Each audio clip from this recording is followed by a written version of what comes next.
Ooh boy. What's up, everybody? Mario Lima here for Friggin Nerds Media, bringing you guys the latest and greatest in nerdy content. And you guys know it, it's finally happening. It's Ghostbusters Afterlife time. I'm a little late, but I want to take some time to really get this review prepared. And of course, I had to get the suit ready. I need to dress up nice for you guys. Just to start off, Ghostbusters is one of my favorite fandoms. Yes, I'm a Star Wars guy. Yes, I'm a Marvel guy, but Ghostbusters is like a different monster to me, man. I got all the gear. Been a fan of the movies for so long, and Afterlife is definitely worth the wait. So let's get on into it. Before we begin, of course, make sure you are subscribed to the channel for more content like this, reviews, Dungeons and Dragons, all kinds of different nerdy content for you guys here on Friggin Nerds Media. Hit that bell to know when we are dropping more videos. Anyways, guys, where to start? Ghostbusters Afterlife, directed by Jason Reitman, the son of Ivan Reitman, who made the original Ghostbusters. Man, when that name was dropped, I'm like, this is going to be perfect. In the family, we're going to get his son doing the work. And honestly, I think he made his son proud of making this movie, man.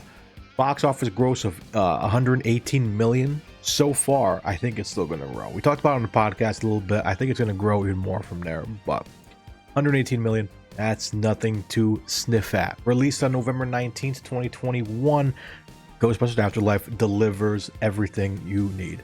I don't want to go fully into the whole movie. We're going to try to hit some good notches.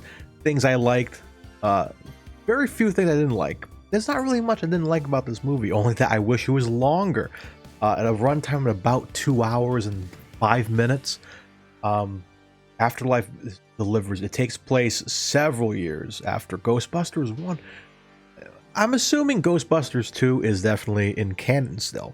They don't really mention a lot in Ghostbusters 2, which is totally fine. Both movies are great, but one definitely is a stronger movie in my opinion. It follows the story of Egon Spengler's daughter and granddaughter and grandson as they get evicted from their house, and they are sent off to go live at Egon's old place, and Egon has then passed away in real life and in rest in peace to Harold Ramis, who passed away in 2015, I believe. And he was sorely missed in this. But we get a lot of that story where we're trying to figure out why Egon was there in the first place. Kind of runs off from the Ghostbusters. No other Ghostbusters are seen. What's he doing there? We get an opening scene of him shooting off proton packs, running around with traps, trying to catch an invisible creature in the front of his farmhouse. And then he passes away after getting killed by the ghost. Although it might have been suicide, we're not 100% sure. I need to see it one more time.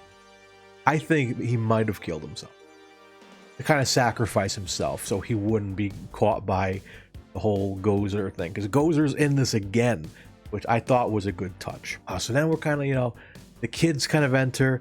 They're kind of walking around the house. They're discovering things. They're finding the ghost traps. They're finding PKE meters. They're finding all this stuff out, and they're like trying to put things together that Grandpa was a Ghostbuster, but they don't know about Ghostbusters. They find out about Ghostbusters through Paul Rudd's character. Paul Rudd was great in this movie. He is they actually put a Ghostbusters fan in this movie. He's a big mark for the Ghostbusters. He kind of just says, that the line in the trailer that is supposed to be in the movie too. They have the ghost trap, and they're like, whoa, nice replica. Whoa, killer replica. And it's like, no, it's not a replica, it's real. And they try to get it open, get it running, and they let the demon out. Zool, technically. Again, Zool, Gozer, all those characters are back in the... and then wild adventure from there. Crazy stuff going there, but without going too much into plot, man, I think it's easier to just kind of give you a rough review. I think this movie's perfect. There's very few movies that I have this feeling about. When you talk about Star Wars, the Disney trilogy was rough on our fan base. Force Awakens was okay. You had that nostalgia feel. This is kind of what Afterlife reminded me of, a little bit of that feeling. Going to see Force Awakens in the cinemas for the first time. Just that nostalgia of seeing the Falcon again, seeing Han Solo and Chewie again, all those old characters. But kind of seeing that in this, where it wasn't as heavy. You only saw the original Ghostbusters at the end of the movie. Bill Murray, Dan Aykroyd, Ernie Hudson.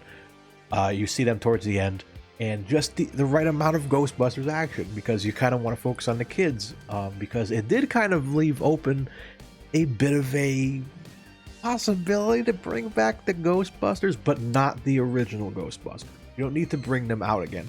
It was great to see them. It was a great closure, especially with putting the ghost of Harold Ramis in there, Egon, which was so touching and just made me cry. Just a beautiful film, and it made me so emotional. It made me appreciate it, because man, Ghostbusters fans were kind of let down with the all-female cast Ghostbusters film we got in 2015. Now, that is not me being against having females in the movie.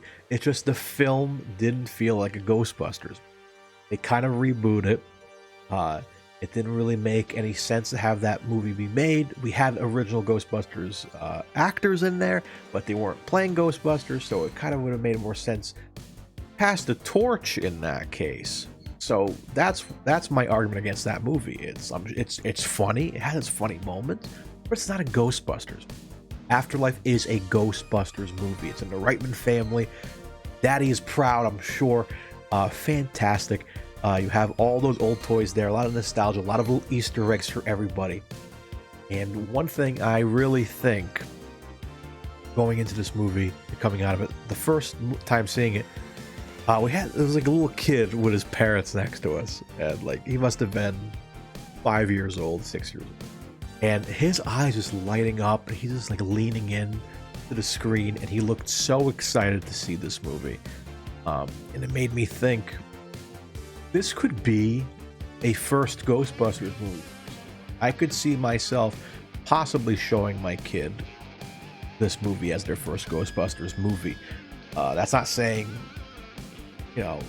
that's the right way to do it necessarily. I mean, go see the first one now, then second, then go see Afterlife. But it works as a first movie because it's like, yeah, they're talking about the old movies, but there's that one scene where they're showing the YouTube clip of them in New York heading to the building before they fight off the Stay Puft Marshmallow Man and whatnot. And Paul Rudd says that line from the trailer where it's like, oh, New York back in the 80s, it was like The Walking Dead. And being a kid watching that for the first time, you're like, what happened in the 80s? I'm curious to see what happened. So that's a good way to kind of go back and be like, let's go watch this movie from the 80s that we saw in Afterlife. Who are these three guys? Why are they so important? Egon, why is he important? The one who passed away. It's like, why are these characters important? So I feel like this is a good way to introduce the Ghostbusters, because some people, like with Star Wars, back to going to Star Wars, you can't really show them Force Awakens and all those movies first. It doesn't feel right. I feel like you need to see them in release order to really understand the grasp of what Star Wars is. Ghostbusters, because there's so fewer movies, I think it does work where you can see that movie first and go see the other two. Avoid the go see the girl one, it's fine. The cartoon is great, and it's actually a great video game that ties into after Ghostbusters too. So we have a lot of Ghostbusters content for the most part, but these three movies that we have right now, that's like all you really need to get a good Ghostbusters story. Like I said, at the end, it's kind of open to like do something in the future. We see Ernie Hudson at the end going. He owns his big business, and it's announced to us that he's been taking care of the Ghostbusters. He's been paying off Ray's store, the rent, for years, and he ends up reviving the firehouse at the end, which is great. So they bring the Ecto-1 in, so you're wondering, are they going to be setting up shop in New York again? Are they going to be Ghostbusters again? Or we're just going to bring in the kids when they're older? I think it's a fun story. I feel like anybody could be a Ghostbuster. When it comes to like cosplaying as a Ghostbuster or at any convention, You want to be your own Ghostbuster. I'm wearing the suit right now. Yes, it says Venkman on the chest, but I do have a Lima patch somewhere. But you're cosplaying it yourself, like you're a Ghostbuster. You're a part of the Ghostbusters. So the Ghostbusters franchise doesn't need to be the original 4 guys. It can be anybody. Still continuing on the legacy. Don't reboot it, just continue the legacy. I think it works for anything in the future. So Ghostbusters is alive and well. I am so excited that we finally got this back. But let me know what you guys think in the comment section below. Do you like Ghostbusters? Are you a Ghostbusters fan? Do you want to see more? I definitely want to see more. I'm going to go see this movie about 1 million more times, I'm sure. I can't wait till it comes out on Blu-ray and digital and all that, because I'm just going to watch it. Man, it is so much fun. It's a 9.5 out of 10 for me. Thanks for hanging out with us, guys. It's been a blast. Ghostbusters Afterlife is so much fun. Go see it. Of course, for more content like this, be sure to subscribe to the channel. Hit that little bell to get notifications when we go live and all that good stuff. And of course, check out the Friggin Nerds Podcast every Thursday over on Spotify, Google Podcasts, and right here on YouTube.com. So, guys, until next time, stay friggin' nerdy and watch out for those ghosts.